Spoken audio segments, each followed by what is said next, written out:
Mic check. Okay, this is weird.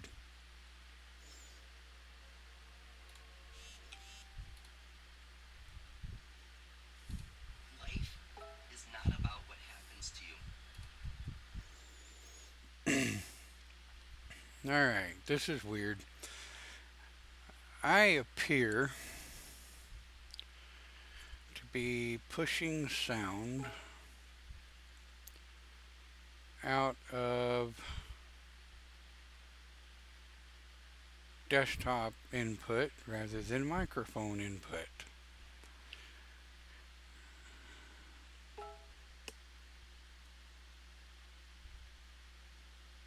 Okay.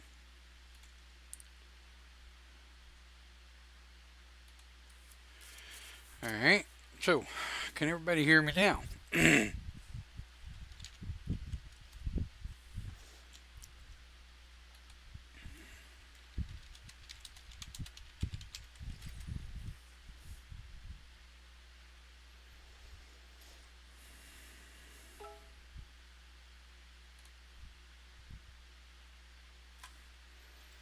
Alright then.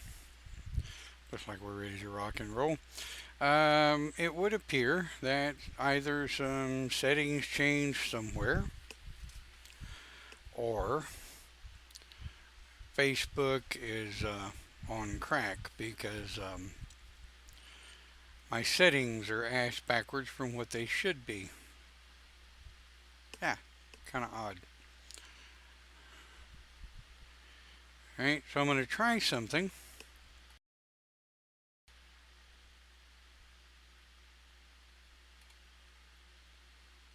Okay. Alright, let me know if you can hear me now or if the sound is any better. Any change in the sound? I made a couple of switches, a couple of changes.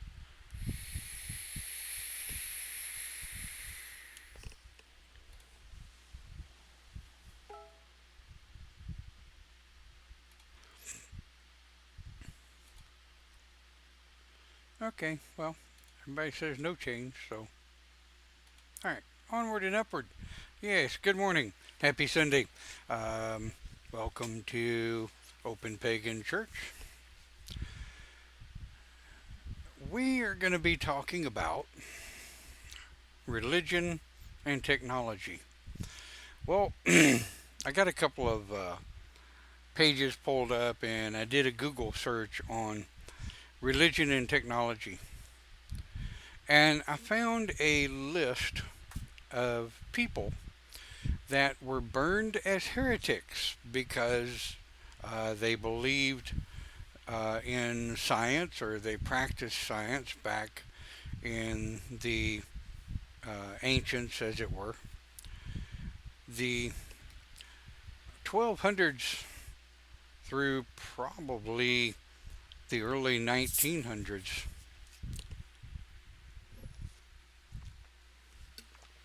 If you questioned the church, or you made the church question themselves, or you questioned the hierarchy, or the scientific ideology, which there was none back then, really.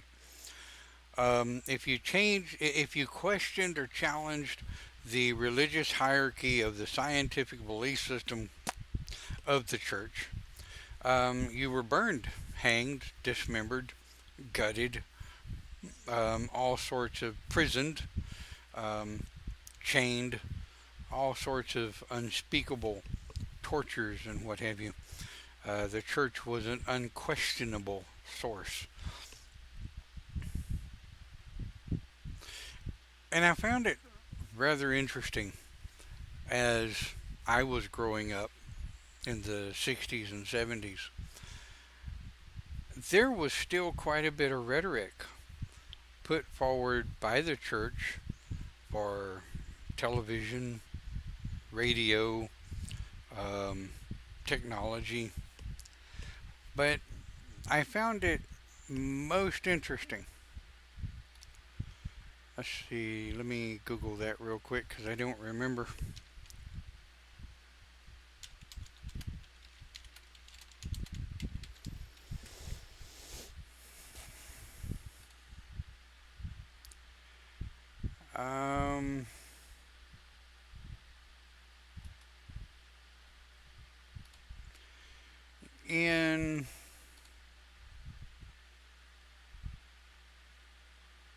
Well, here we go. I'll share this with you.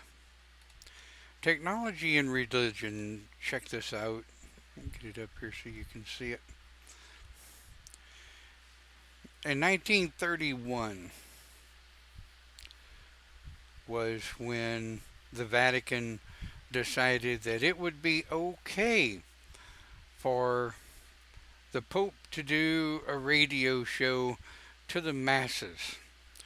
Because if the church thought it was okay and the church thought it should be done, then it was okay, wasn't it? So the Pope started his radio show because he knew that he could reach more people. Now here comes the fun part. The church has always been against technology. Down in the archives of the Vatican, you can find hundreds of years of scientific work,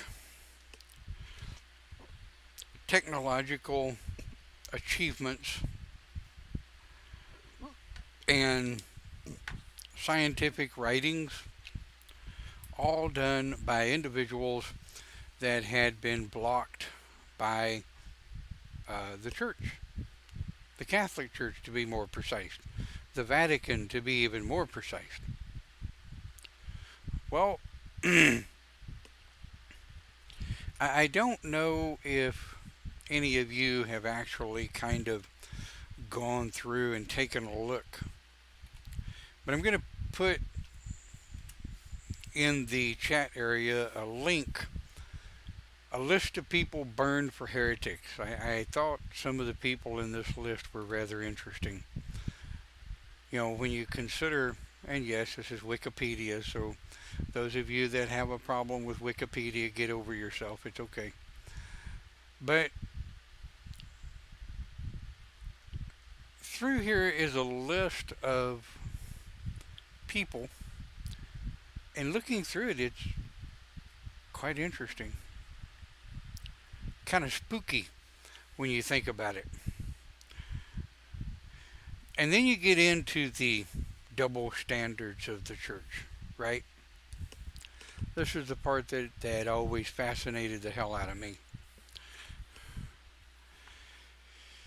In the 60s, I want to say,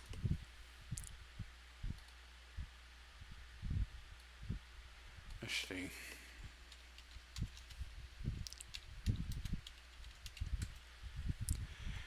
If I Google the first television church, do do do do do, radio, television, there we are. The first religious broadcast on the radio was done in the 1920s. The first religious television show broadcast was in the 1950s. Yeah. So these are the very same people, organizations, what have you, that would hang you, burn you, or crucify you because you used technology. But once the Pope said it's okay, it's okay. The Pope says it's okay, you can use it, you know. Ah, bollock. Nowadays, here in 2017, televangelism is everywhere. On Sundays, when you turn on the television, yeah,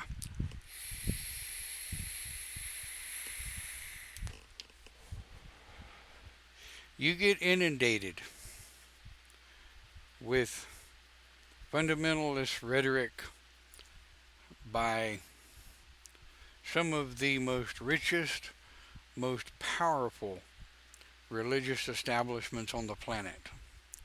And I don't want to just pick on Christianity, um, even though they are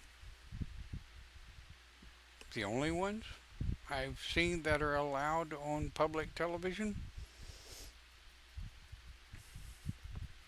I've never seen Jewish broadcast,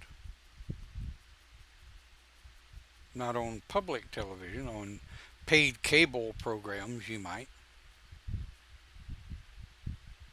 I've never seen Muslim broadcast on free public television. And I've damn sure never seen a pagan church broadcast on public television. Of course, I thought about a couple of times just because I'm that type of fella petitioning a couple of television stations to broadcast our open pagan church. Well, the problem is for most we would probably be kind of boring because you have this fuzzy old fella sitting here talking about topics and realistic issues and things to kind of help people along their spiritual way. We don't have a bunch of people standing in the pews waving their hands and getting all excited, and we don't have this guy walking around on the stage pounding a Bible on the desk and waving it up in the air talking about how you'll go to hell if you don't do as he tells you to. Religion and technology has been very interesting to watch. It really has. And I've always found it quite interesting over the last, what, almost 20 years I've been doing this.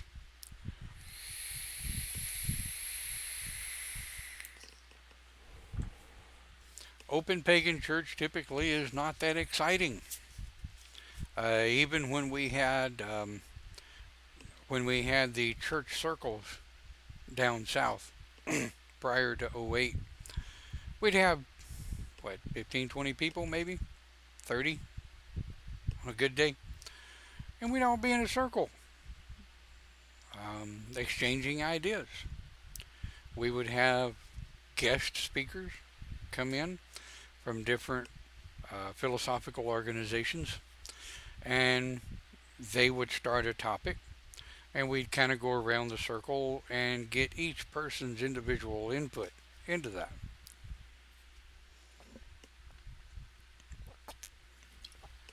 But even then, the HOP, when we inaugurated in 2000,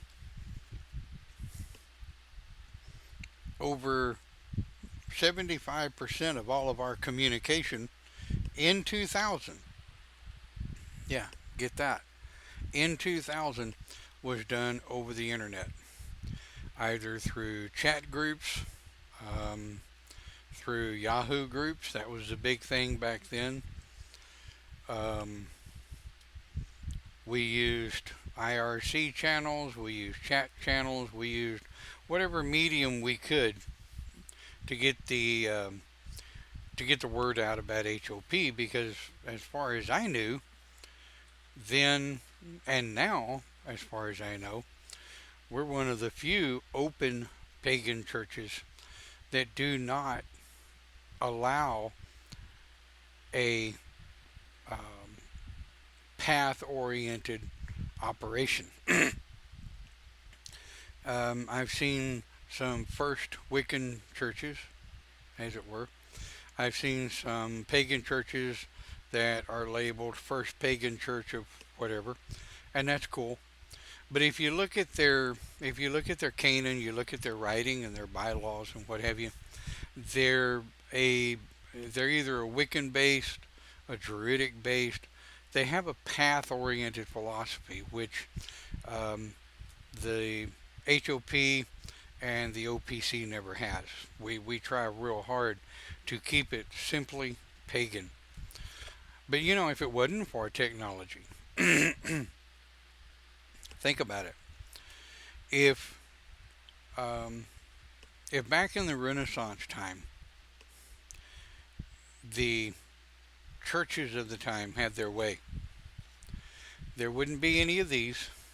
Okay, um, there damn sure wouldn't be any technology whatsoever, right? We wouldn't be sitting here on the internet. I mean, I'm looking at um, in the chat room right now that I can see. I'm looking at one person in Scotland, um, one person up north. Michelle's going to slap me. I can't remember where she's from. And then there's one person in my living room watching. So as far as I know, there's three right now. If I look at the stats,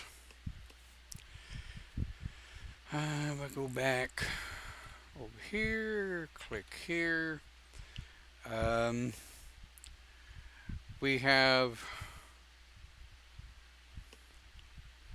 11 people, it says. 11 people watching. And granted, I can only see three in the chat room, but when it comes to Facebook, that doesn't mean anything, trust me. So religion and technology has really kind of become a good thing if you use it correctly.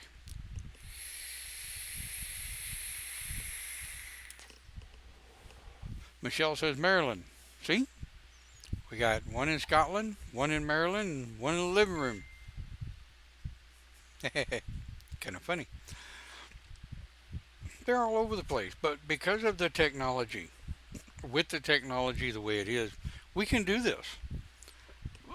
And I mean, bandwidth is getting better, the internet's getting better, it's getting faster, it's more powerful. So I don't know if y'all remember or not, back in the mid to early 2000s, there was a fellow that went viral. I cannot for the life of me remember his name, but he had his own TV show, so to speak. He was one of the first digital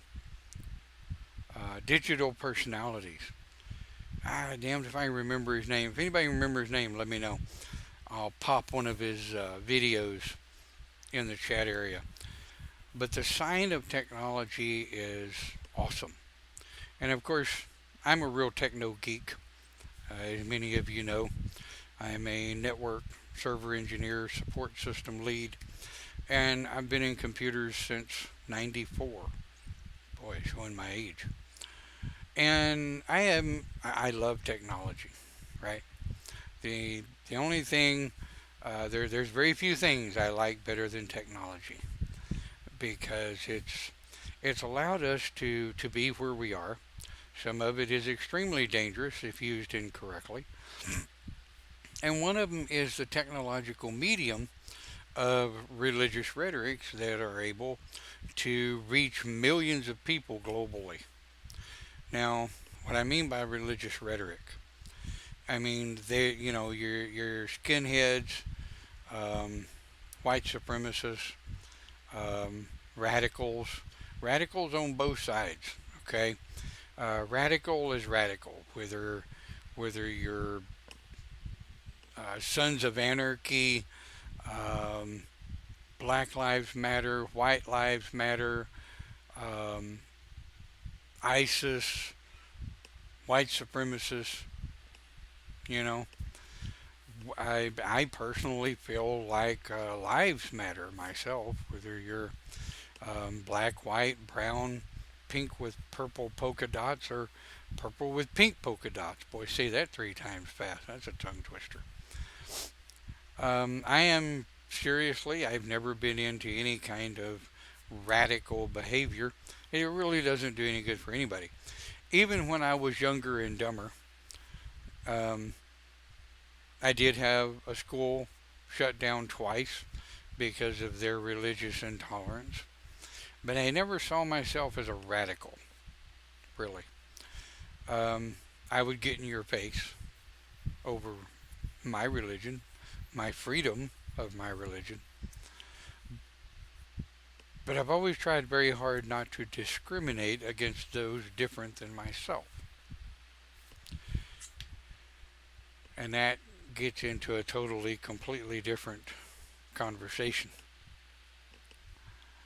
But technology, and some of my best friends that I've known through the years, I'm not going to mention any names, but I have drugged them along, kicking and screaming by the hair of their non technological hair, going, I don't need one of those. I don't want one of those. What the hell would I do with that? Um, Now, these are the very people that are using those Bluetooth headsets, smartphones, um, new age computers, the the ability to use a Bluetooth headset, wireless connectivity, so to speak. It allows these people to be able to use the technology, utilize said technology. My IM is blowing up with and funny faces. Um, but um, I have to admit, my mother was one of those. My biological mother was one of those that drug along in technology, kicking and screaming, going, "What the hell do we need that for?" But she was one of the very first ones when I was in my teens to go out and buy what was known as hi-fi stereo. Um, you can Google that. I'm not going to do it for you. It was called hi-fi stereo. She went out and bought the stereo system, the speakers. It was really all cool. It was really big ass speakers for the time. She brings it in, sets the box down in the living room. I was 14, 13 or 14. She looks at me and says, "There, put it together. You bought it. You put it together. I don't know nothing about that stuff." She said, "Yeah, you do. You take radios apart. You mess with stereos. You rewire TVs. At 14 years old, you can rewire a house, assemble that thing, and make it work." Okay. Took me about 2 hours to figure it out. But I did. It worked, and damn, it sounded good. Of course, at that time, all we had was analog. We really didn't have digital stereo.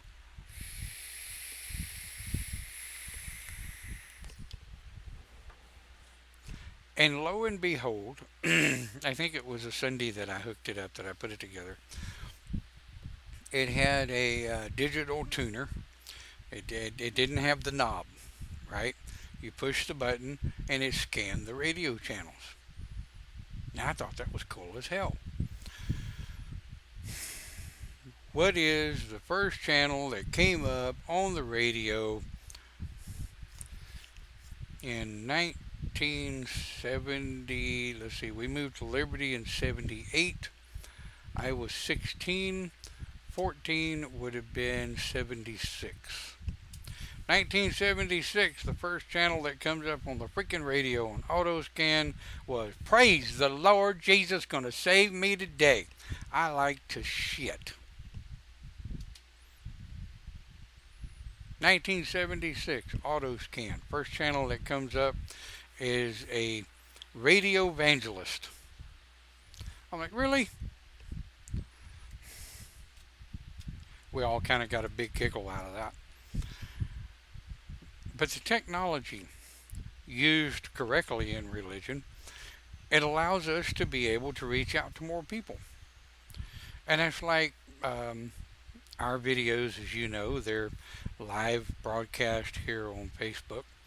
Facebook hangs on to them for, I think, about 60 days, some of them 30 days. It depends on what your topic is and whether or not the Facebook police want to delete them really, really quick. They're also archived on YouTube, and I save them on the server for upload. If anybody needs just a straight upload, I can send it to them. So, in the chat area over here, what are your thoughts of technology and religion? What does it mean to you? How has it worked for you? And I realize there's only a couple of you watching live, but those of you that watch the broadcast, the pre-recorded broadcast later, put your thoughts in there. We'll come back and read them. We might even reply to some of them.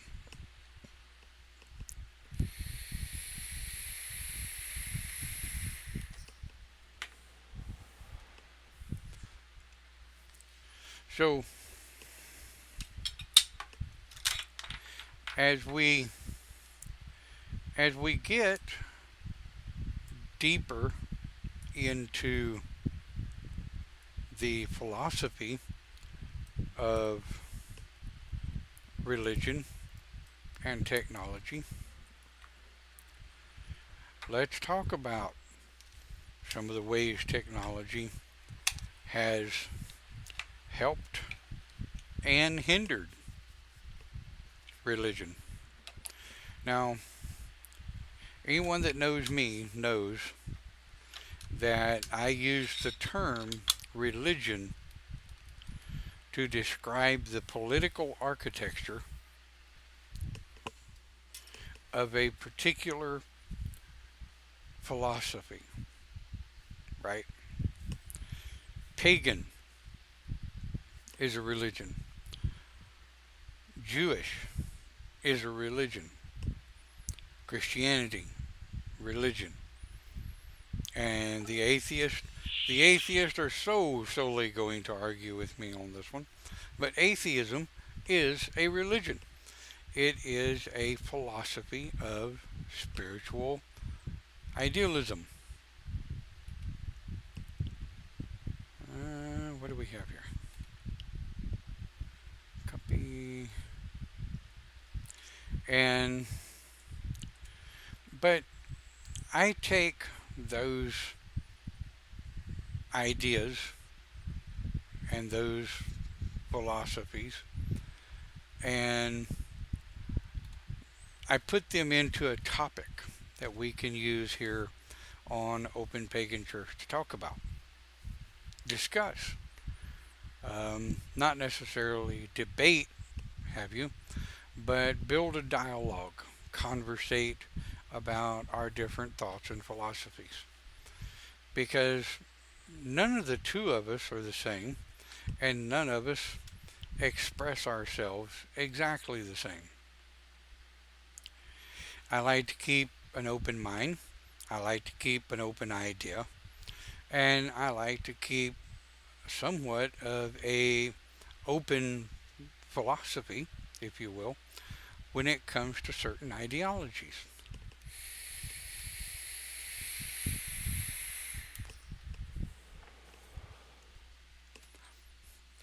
And some of you might get a kick out of this. I am notorious for running out of Dr. Pepper in the middle of a broadcast.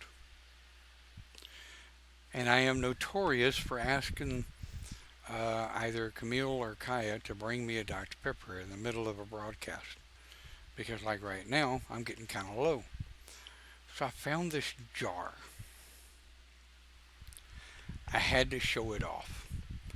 I pack it full of ice. It holds one Dr. Pepper. I pack it full of ice, and it gets me all the way through the show. Of course, I bring extra batteries, extra vape fluid. That way I don't have to break in the middle of a conversation and go refill the vape. Or now, I can actually bring an extra Dr. Pepper. I can fill it up before I leave the kitchen and bring it back here with me. Really kind of cool. Well, we are at 10 a.m. Central Standard Time on the Sunday. And I'll be honest with you, I don't know where else to go with religion and technology. I figured this would be kind of a short topic. And with as few people as there are posting, which is unusual, I really don't have a whole lot to go on about. But if you think about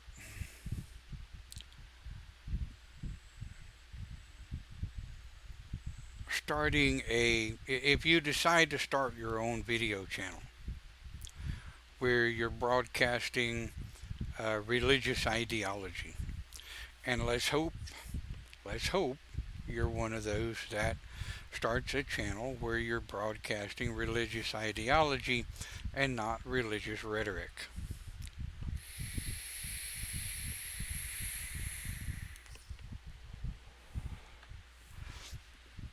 There is a couple of recommendations that I have for you, if you care. If you don't, that's fine. The foundation that I have always used in my religion and technology when I've used technology to reach out to others back in 2000, '01, and '02, we used to have a website where I did daily thoughts recording on a digital recorder. I would make I would make the recording.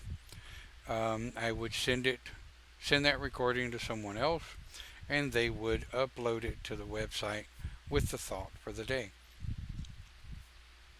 Well, that technology kind of played out. The digital recorder quit working, and I I kind of got bored with the audio recordings because sometimes you really can't get your idea across in just an audio recording. Sometimes you really actually have to show a picture. You know, this is what I want you to see. This is what I'd like for you to, to look at. This is what I'm talking about. And it allows us to be able to do a live broadcast with interaction, with interacting with others, chatting with people. And I think as the technology gets better, we'll actually be able to have on our broadcast here extra speakers, other people that we might can interview without them having to come here.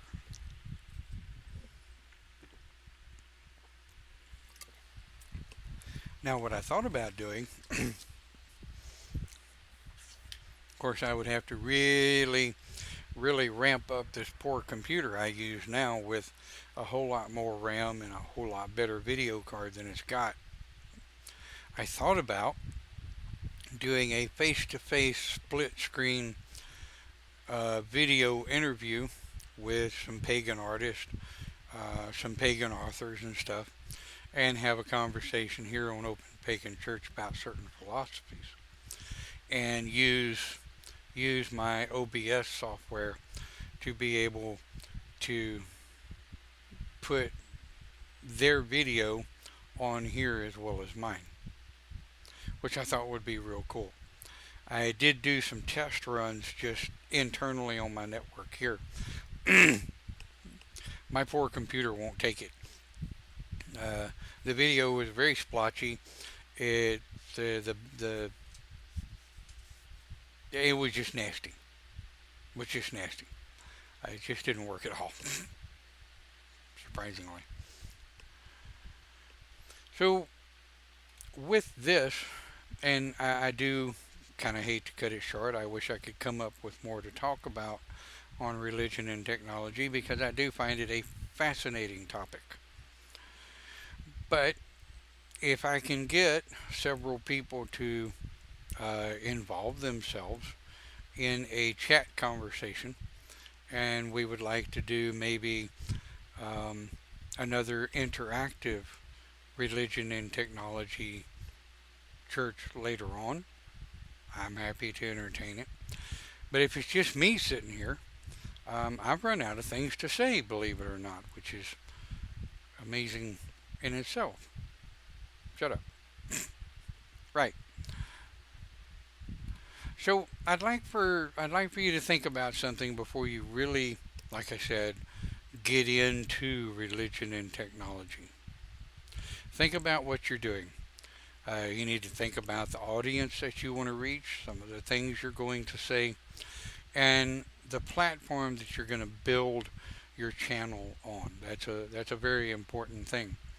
And when you're discussing religion with people via text, email, chat, or face chat through Skype or whatever, remember if it's only through text, I do want you to remember something. A lot of people reply to post and they don't think about their way their text is coming across to others. That is the way a lot of internet fights happen. It's the way a lot of people get their feelings hurt because, number one, they take things wrong. I don't care to remember how many videos I've done or how many text posts I've done, and someone will take it personally.